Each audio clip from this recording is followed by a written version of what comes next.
Hello everyone, welcome back to online study on. उम्मीद करते हैं कि इससे पहले के पार्ट 1 को आपने देखा होगा, जिसमें आपको 2 टॉपिक कराए गए थे। आज हम इस वीडियो में लेकर आए हैं उत्तर मुगल बादशाह जो थे वो, और उसके साथ साथ चोल वंश, यानी 2 टॉपिक आज इस वीडियो में कवर करेंगे।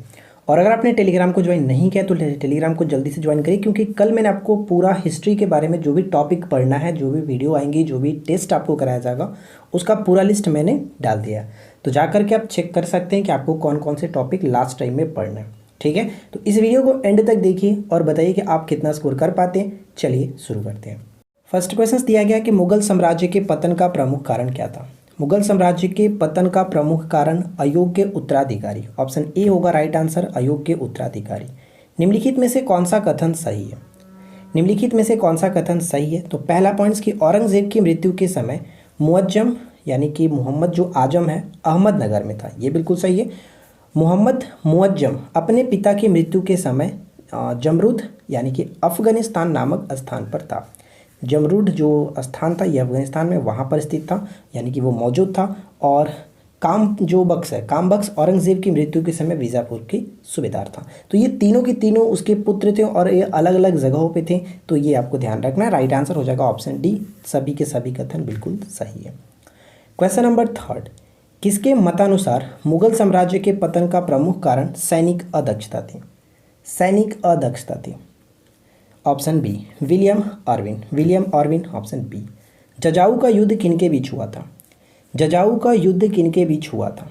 तो ये उत्तराधिकारी का युद्ध था। मृत्यु के बाद उसके, औरंगजेब की मृत्यु के बाद जब गद्दी किसको मिलनी चाहिए, राजा कौन बनेगा, उसके लिए ये युद्ध चल रहा था। जजाऊ का युद्ध ऑप्शन ए। मुअज्जम और आजम के बीच हुआ था। ऑप्शन ए बिल्कुल सही होगा। निम्नलिखित में से किसने बहादुर शाह प्रथम के नाम से स्वयं को बादशाह घोषित किया? बहादुर शाह प्रथम के नाम से स्वयं को बादशाह घोषित किया, वो था ऑप्शन सी करेक्ट आंसर होगा, शाह आलम प्रथम। शाह आलम प्रथम। किस मुगल बादशाह का उपनाम जफर था? बताइए कि किस मुगल बादशाह का उपनाम जफर था? तो बहादुर शाह जो द्वितीय थे उनको कहा जाता था, और मुगल वंश के ये अंतिम शासक माने जाते हैं, तो सी बिल्कुल सही आंसर बन जाता है। जय सिंह को मिर्ज़ा राजा की उपाधि किसने प्रदान की थी? जय सिंह को मिर्ज़ा राजा की उपाधि किसने प्रदान की थी? तो ये उपाधि दी गई थी जहानदार शाह के द्वारा। जहानदार शाह ऑप्शन ए।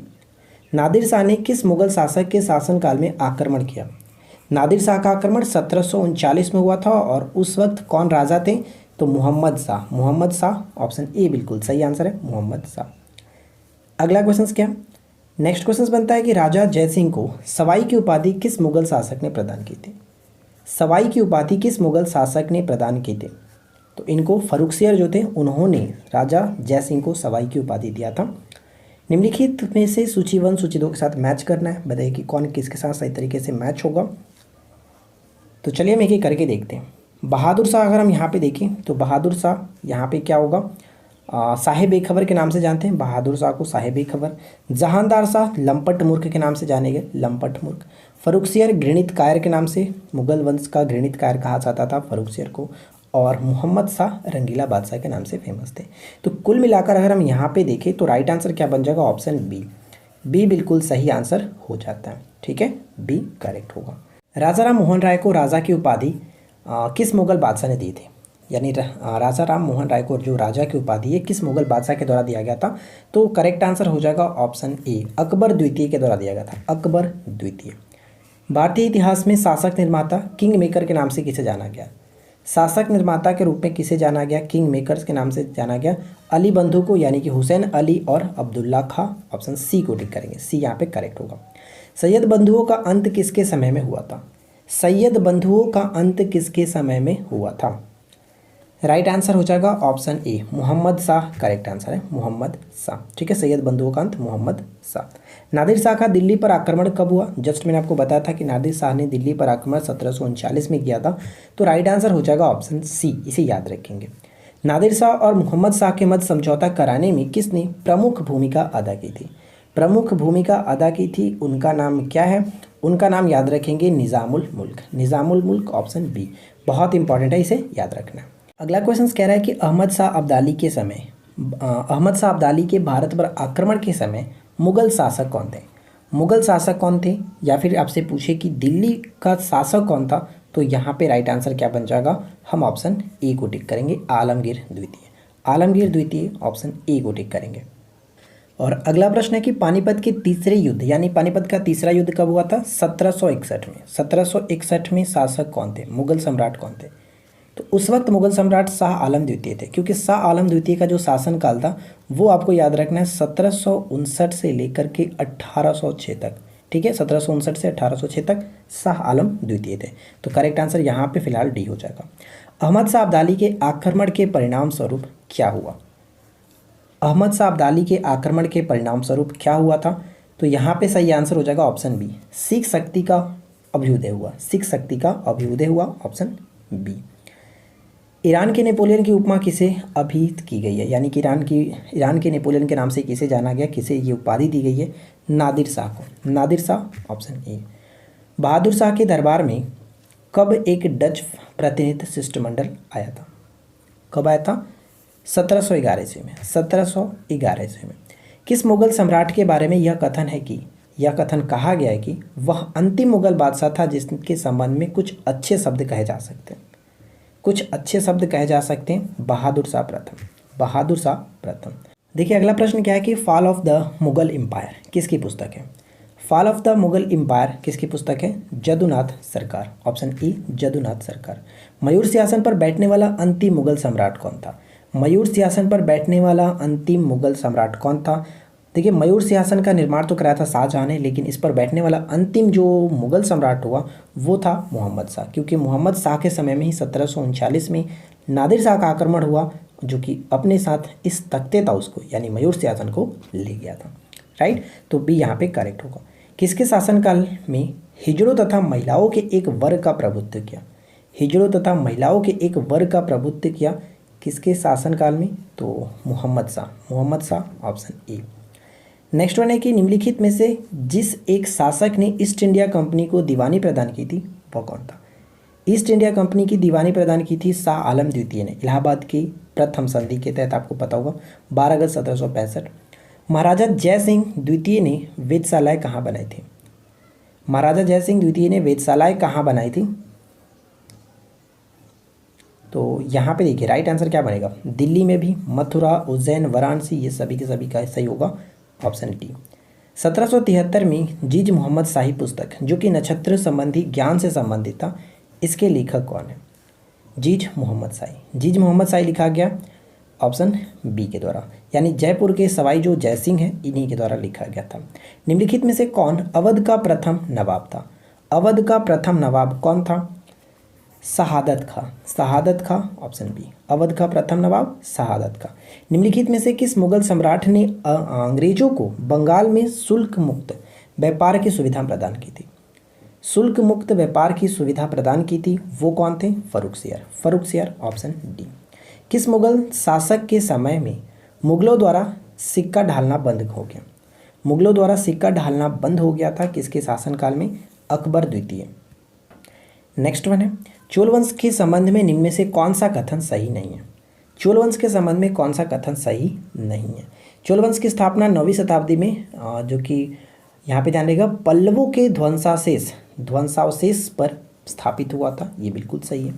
इस वंश के संस्थापक विजयालय को माना जाता है। उन्होंने अपनी राजधानी तंजौर में बनाया था, तंजावुर या फिर तंजौर में बनाया था। तो तीनों के तीनों पॉइंट्स बिल्कुल सही है, कोई गलत नहीं, इसलिए हम ऑप्शन डी को टिक करेंगे।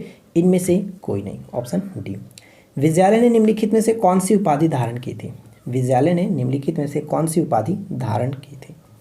तो इन्होंने हम यहाँ पे कह सकते हैं नरकेसरी की उपाधि धारण की थी। नरकेसरी, ऑप्शन डी होगा करेक्ट आंसर। अगला प्रश्न है राजराज प्रथम के संबंध में कौन सा कथन सही है? राजराज प्रथम के संबंध में कौन सा कथन सही है? इन्होंने श्रीलंका पर आक्रमण किया था। श्रीलंका के विजित प्रदेशों को चोल साम्राज्य का एक नया प्रांत बनाया। राजराज प्रथम ने तंजौर में राजराजेश्वर मंदिर का निर्माण भी कराया था। तो उपरोक्त सभी कथन बिल्कुल सही है, तो ऑप्शन हम डी को टिक करेंगे। 1, 2, 3 तीनों सही है। चोल साम्राज्य का सर्वाधिक विस्तार किसके समय में हुआ? चोल साम्राज्य का सर्वाधिक विस्तार किसके समय में हुआ था? तो सर्वाधिक विस्तार हुआ था राजेंद्र प्रथम के समय में। राजेंद्र प्रथम, ऑप्शन सी।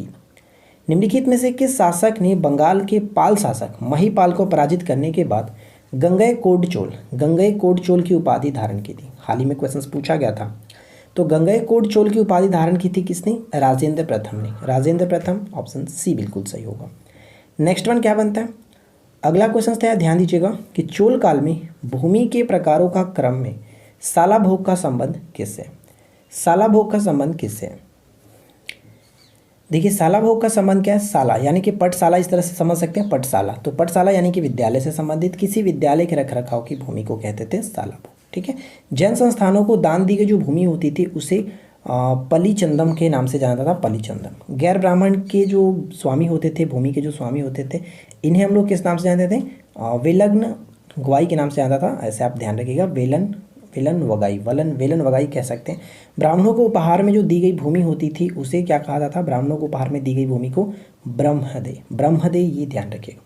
ज़्यादातर इसमें ज़्यादा पूछा जाता है, जो कि ये आप ध्यान रखें, किसी विद्यालय के रखरखाव की भूमि को सालाभोग के नाम से जाना जाता है। अगला क्वेश्चन क्या है कि चोल वंश के अंतिम शासक कौन थे? चोल वंश के अंतिम शासक कौन थे? राजेंद्र तृतीय चोल वंश के अंतिम शासक थे। तंजावुर का बृहदेश्वर मंदिर, जो कि सबसे बड़ा हिंदू मंदिरों में से एक है, किसने निर्माण कराया था? बृहदेश्वर मंदिर का निर्माण किसने करवाया था? तो बृहदेश्वर मंदिर राजराज चोल के द्वारा कराया गया था, ऑप्शन सी बिल्कुल सही होगा। चोल अभिलेखों में उल्लेखित भूमि की विभिन्न कोटियों के अनुसार बताइए कि कौन सी भूमि को जैन संस्थानों को दान दी गई भूमि कहा जाता है? जस्ट मैंने आपको बताया कि जैन संस्थानों को जो दान दी गई भूमि होती थी उसे पलीचंदम के नाम से जाना था, पलीचंदम, ऑप्शन डी पलीचंदम। ठीक है, अगला क्वेश्चन क्या है, देखिए यहीं पे जो सब चीज़ मैंने ऊपर बताया था, वेलन वगाई जो होता है, वेलन वगाई किसको कहते थे? गैर ब्राह्मण किसान स्वामी को भूमि जो थी उसको, और ब्रह्मदेव जो होता था ब्राह्मणों को उपहार में दी गई भूमि होती थी उसे कहते थे। और सालाभोग तो आपको पता ही है, किसी विद्यालय के रखरखाव की जो भूमि होती थी उसे कहा था सालाभोग। चोल राज्य को निम्न में से किस राष्ट्रकूट शासक के आक्रमण को झेलना पड़ा था? चोल राज्य को किस राष्ट्रकूट शासक के आक्रमण को झेलना पड़ा था? कृष्ण तृतीय राष्ट्रकूट वंश के शासक थे कृष्ण तृतीय।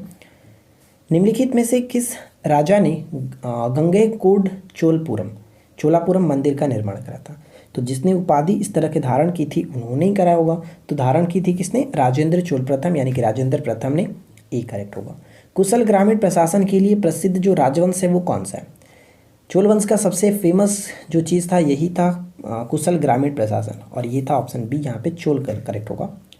चोल शासक का नाम बताइए जिसने श्रीलंका के उत्तरी भाग पर विजय प्राप्त की। श्रीलंका के उत्तरी भाग पर विजय प्राप्त की थी, वह कौन थे? उनका नाम है राजराज प्रथम। ये सभी क्वेश्चंस बहुत इंपॉर्टेंट है फ्रेंड्स, तो आप इनको अच्छे से याद रख लीजिएगा, क्योंकि अगर क्वेश्चंस बनेंगे चोल वंश से या फिर उत्तर मुगल काल से, जो भी अभी इस टॉपिक को पढ़ रहे हैं, तो इससे बाहर जाने के क्वेश्चंस चांसेस नहीं है, क्योंकि हर वो इंपॉर्टेंट क्वेश्चन इसमें हमने इंक्लूड कर दिया है। तो बस आप एक बार नोट्स को अपना पढ़ लीजिए, कोई बुक सोर्स आप पढ़ रहे हैं तो बुक्स को पढ़ लीजिए, और इसके बाद इस टॉपिक को लगाइए, कोई भी क्वेश्चन नहीं छूटेगा। ठीक है, नेक्स्ट क्वेश्चन कह रहा है कि किस चोल राजा ने जल सेना प्रारंभ की थी? किस चोल राजा ने जल सेना प्रारंभ की थी? तो यहाँ पे हमारा सही आंसर बन जाएगा ऑप्शन डी, राजराज प्रथम। ठीक है, राजराज प्रथम ने जल सेना प्रारंभ की थी, ऑप्शन डी को टिक करेंगे। उत्तर मेरूर शिलालेख से किसके प्रशासन से संबंधित जानकारी मिलती है? उत्तर मेरूर शिलालेख से किसके प्रशासन से संबंधित जानकारी मिलती है? चोल वंश के प्रशासन की जानकारी मिलती है, ऑप्शन बी। अच्छा, अगर हम बात करें कि जो संपूर्ण चोल साम्राज्य था कितने प्रांतों में विभक्त था, तो कितने लोग कमेंट करके राइट आंसर देंगे? जल्दी से कमेंट करके बताएगा, कितने लोग कमेंट करके राइट आंसर बता सकते हैं कि संपूर्ण चोल प्रांत कितने प्रांतों में विभक्त था? कितने प्रांतों में विभक्त था संपूर्ण चोल साम्राज्य? अगला प्रश्न है कि प्राचीन चोल साम्राज्य की राजधानी कहाँ पर थी? प्राचीन चोल साम्राज्य की राजधानी उरायूर, ऑप्शन ए, उरायूर करेक्ट होगा। किस चोल शासक ने नई राजधानी गंगईकोंड चोलपुरम का निर्माण कराया था? ये थर्ड टाइम यहाँ पे पूछा जा रहा है इसके बारे में, तो राजेंद्र प्रथम या फिर राजेंद्र चोल कह सकते हैं, ऑप्शन ए। चोल काल में कुर्रम क्या थे? चोल काल में कुर्रम क्या थे? तो चोल काल में कुर्रम जो था वो हम कह सकते हैं ग्राम संघ था, आगे हम बताएंगे ग्राम संघ, ऑप्शन ए करेक्ट होगा। चोलकालीन सर्वाधिक प्रसिद्ध कांस्य प्रतिमा किसकी है? चोलकालीन सर्वाधिक प्रसिद्ध कांस्य प्रतिमा किसकी है? नटराज की, नटराज, ऑप्शन ए। निम्नलिखित में से किस चोल शासक की उपाधि पंडित चोल था? किस चोल शासक की उपाधि पंडित चोल था? राजेंद्र प्रथम। और गंगईकोंड चोल जो था इन्हीं की उपाधि थी राजेंद्र प्रथम। चोल प्रशासन में राज्य की भौगोलिक प्रशासनिक इकाइयों का सही घटनाक्रम क्या होगा? सही घटनाक्रम क्या होगा? तो इसको आप समझ सकते हैं। जैसे एक तो मंडलम था, मंडलम को बांटा गया था कोट्टम में, कोट्टम को बांटा गया था नाडु में, और नाडु जो था वो छोटे छोटे कुर्रम में विभक्त था। तो यानी कि ग्राम संघ इस तरह से समझ सकते हैं। तो कुल मिलाकर राइट आंसर हो जाएगा ऑप्शन बी। ठीक है, ऑप्शन बी को टिक करेंगे।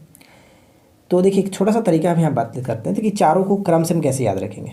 चारों को क्रम से याद रखने के लिए इसको मैं थोड़ा सा आप करता हूँ और बताता हूँ।